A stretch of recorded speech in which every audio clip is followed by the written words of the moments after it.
Hi everybody, this is Victoria. Welcome back to another new episode of Discovering Art Together. And today we are going to learn about point of focus and composition.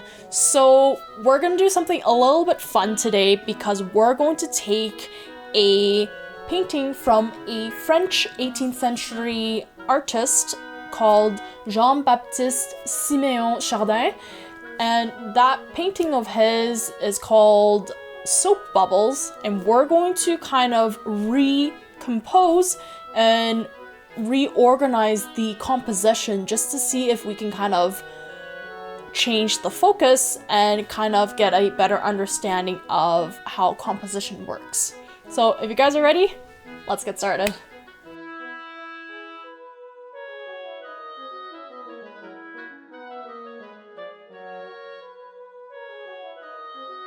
So I came up on this really interesting new photography tutorial on YouTube, and it is by Expressive Photography, and Alister Benn, which is the creator of this YouTube channel for photography tips.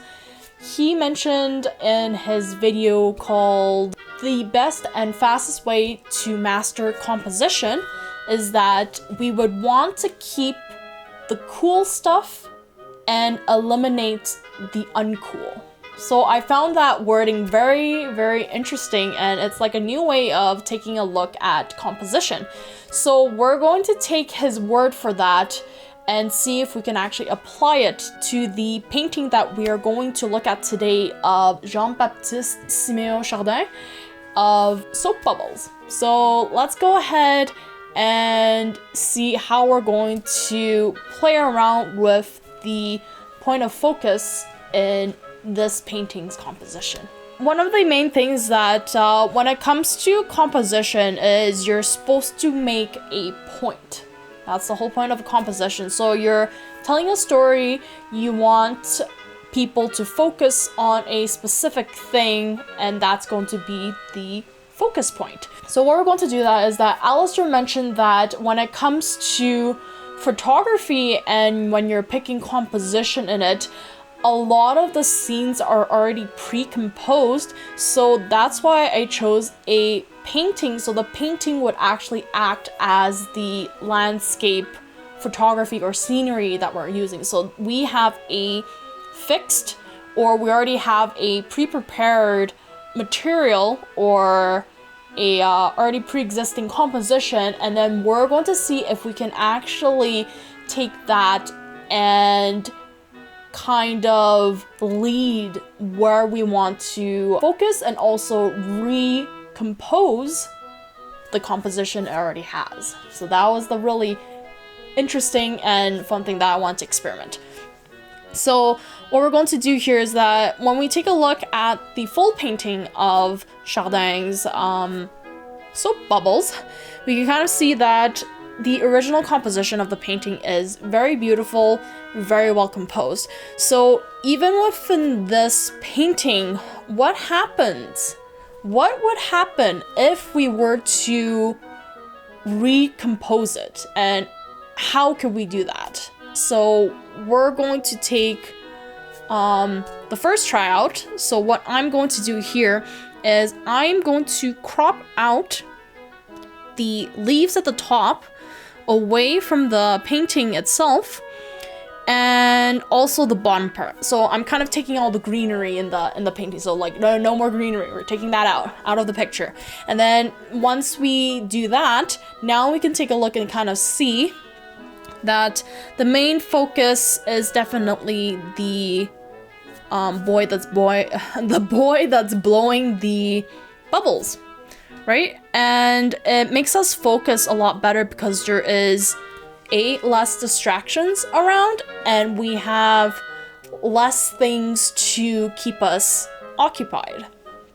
So using that method, it allows us to kind of focus a lot more, because us as human beings, we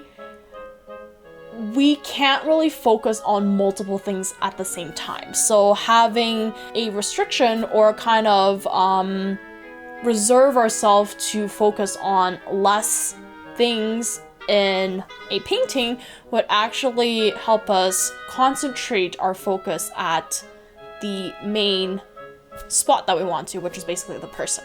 So that's the different feeling that I got once I cropped off all of the extra leaves at the top and all the space that we have at the top and bottom, because remember the old painting, it had like a lot of space at the top and bottom. So once we crop that off, we very much focus only on the characters in this painting. And after that, we would just kind of look around and see what other things there are to observe and look at. So we do have our secondary character, which is right below there. It still works out because his arms would be at the place of where the bottom golden ratio is, and then also the face of the main character is on the right side of the vertical golden ratio. Okay, so we cropped it out this way. That's one of ways that we can actually change the focus and composition of this painting. So let's take a look at another different way of cropping out this painting and see if we can kind of recreate the composition. So I'm going to crop off, let's see what we're gonna crop off. Let's crop off the everything else, and then I'm going to put our focal point or our focus point on character number 2. So we're going to look at the what's it called? The supporting character. There you go. So we're gonna look at the supporting character, and we're going to see how this composition would play out. So if you kind of see over here, the main character now is the supporting character, and as you can see, his face is in the spot where the golden ratio is, and it's where we kind of tend to focus a lot though. But other than that, we do see that it has some connections with the other boy that's blowing the bubbles, because if we were to kind of crop off completely the face, it will look kind of weird because there will be this random hand that's holding the stick with a bubble, so it wouldn't clearly describe what's going on in the painting. So I kept the boy's face, hands, and then something to kind of something for the second character to stare at, because he's looking off into space. But if we were to kind of completely crop off the boy with the bubble, then it will look kind of mysterious and awkward. Okay, so that's the second way of recomposing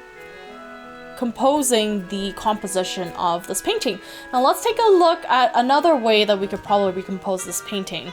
So let's go ahead, let's see what we're going to focus on. Let's go ahead and focus on, let's focus on the cup of bubble water. Yeah, let's focus on the cup of bubble water. So I cropped off everything else. We don't see any of the people anymore. We just see a cup of bubble water. Now, since we did kind of crop off everything, we kind of have less context of what the substance is in that cup. It could be milk with a stick in it and somebody stirring it, or it could be something else. Maybe it's a drink for this person that we still do see the arm. And I find this isn't the best way, because like now it's really confusing, because sometimes if you just look at the painting the way it is right now, I'm not exactly sure what that arm is, or like at first glance, I would probably not notice that it would be a person's arm and shoulder. So that's one of the confusing things though. But definitely, you could actually see this painting as a still life itself. I would probably... What happens if I crop off even more of the arm? What would that do? Yeah, the reason why I cropped it off this way is because like that way the cup of bubble water is going to be in the placement of the golden ratio, and then that way it kind of makes the composition a little bit more interesting though. But I'm still kind of iffy about the arm. The arm is just like randomly there. It doesn't look so good. We still are a bit confused of what it is. So As you can see in this composition, it didn't work out so well because it was taking out a lot of information about the painting, and we kind of get more confused and asking a lot of questions of what is this cup, what's in the cup, what's the thing beside the cup. So just too many questions going on, and it's not too clear. The only clear thing is that we do see a cup with something in it with a stick in it, or a spoon with a long handle. Okay, and there you go. That's a little fun experiment that I did just to kind of see if we can actually use something that's already created and see if we can kind of recompose the composition in the painting. And it did work out pretty well for the two first tryouts, the two first tests and experiments, but the last one wasn't so good because we were losing a little bit too much information in it. Okay, and that is it for today. So I hope you guys enjoyed this brand new episode of point of focus and composition, and we learned a little bit on how to change the point of focus in a composition, even though if the composition itself was originally fixed, but we can kind of change that within what we have in the picture or the painting.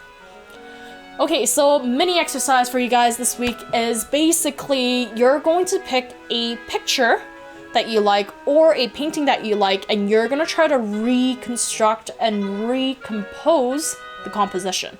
So kind of like what I did today, so feel free to kind of look back and rewind to the different ways and steps that I did to recreate the composition. So try that out on your own within the picture that you have, and that way it would kind of challenge you to learn and experiment to see what could you possibly do to make the composition interesting if the painting or the picture didn't have a really interesting composition, or you could take it and have a new look and view of that picture or painting. But yeah, okay, and that is it for today. Thank you again so much for watching this brand new video, and I hope you guys learned something new and kind of being able to see and approach composition in a brand new way, and also being in the lead in creating your composition and where you want people to focus on. So yeah, that's it for today. Okay, awesome. I shall see you guys again in the next episode, and we shall continue to discover and explore and have fun. Okay, thanks again, everybody. I'll see you guys in the next episode. Take care. Bye.